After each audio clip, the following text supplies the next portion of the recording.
Yeah. Travel rap. Skin. We go. Travel rap. Yeah. Travel rap. Yeah. It's the Travel Rap Podcast.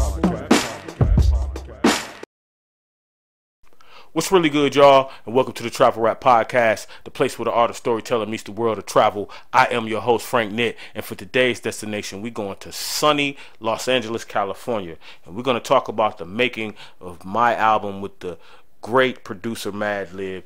Big shout out to Madlib, called Nittyville. Welcome to Nittyville. So it basically started with Madlib saying, "Yo, Nitty, let's get in the studio, let's knock out a record," right? And at the time, he was in the process of doing a new project once a month for a year straight, right? Like, so he was working. So he was like, "Yo, Frank, let's get together, let's figure it out, and let's make a record." And I said, "Okay, let's do it." So for the first, I think maybe 4 records we did, and it was over 2 days. We did 4 songs over 2 days in the studio together, right?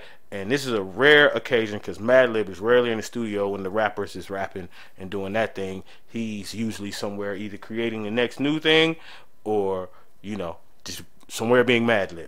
And for this particular situation, he came, he picked me up, drove me to the studio. We knocked out a couple songs and then we did it again the next day, right? So after we did those 4 songs, it was like a small little gap in there where we didn't really record and whatever.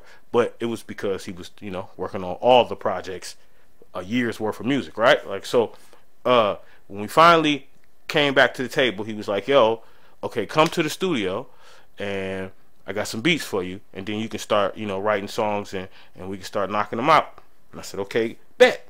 So I come to the studio, and when I get there, he says, "Yo, here go a bag of the Chronic." We're on the West Coast, you know. Bag of the Chronic and a big old wad of money. "Here, take that too." And I said, "Okay, cool." He said, "But I forgot the beats." I said, and I felt weird taking my man's bread and not having the beats, but he said, "Frank, just I'm gonna get you the beats in the next day or so." So a couple days go by, he hit me up, "Come back to the studio tomorrow, I got the beats for you." So I come back to the studio. When I get there, he gives me another bag of weed and another bundle of money, but no beats. And he says, "Oh man, I forgot the beats." Now mind you, again, he's working on a year worth of music right now, all at the same time. So it's understandable that, you know, it's a lot going on. So I said, "Okay, cool."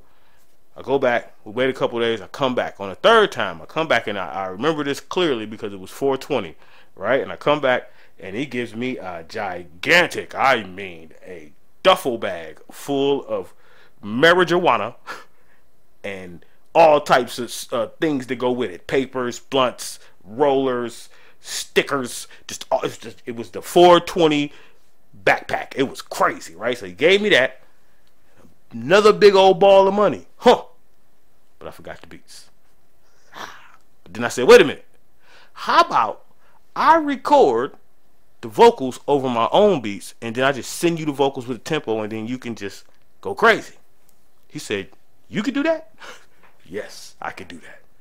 He said, "Okay, cool." So finally, I went and started just recording songs over my own beats, and I sent them, and he took those vocals and created craziness to it.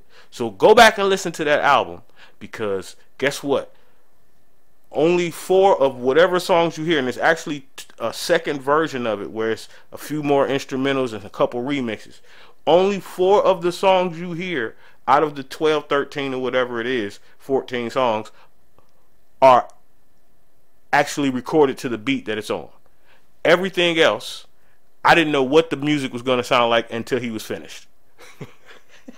And I literally, it was getting ready to come out before I actually heard it, what I actually heard. So go check out the Nittyville Madlib Frank Nitt project, and you will find that it's amazing. It's an amazing project, but it was done in the most unconventional way. There was big balls of money and duffel bags full of Chronic and no beats. Until I went and recorded over my own beats to then strip those off, send the vocals to Lib, and for him to just do Madlib magician magic stuff. He just, and then boom, we got a dope record. So big shout out to Madlib. Y'all know what it is. Travel Rap Podcast, the boy Frank Nitt. We making albums around here. Travel safe, y'all. Peace.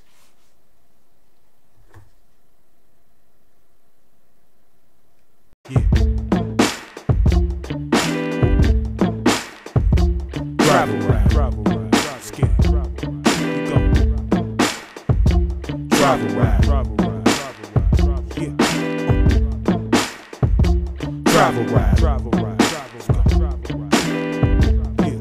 It's the Travel Rap Podcast.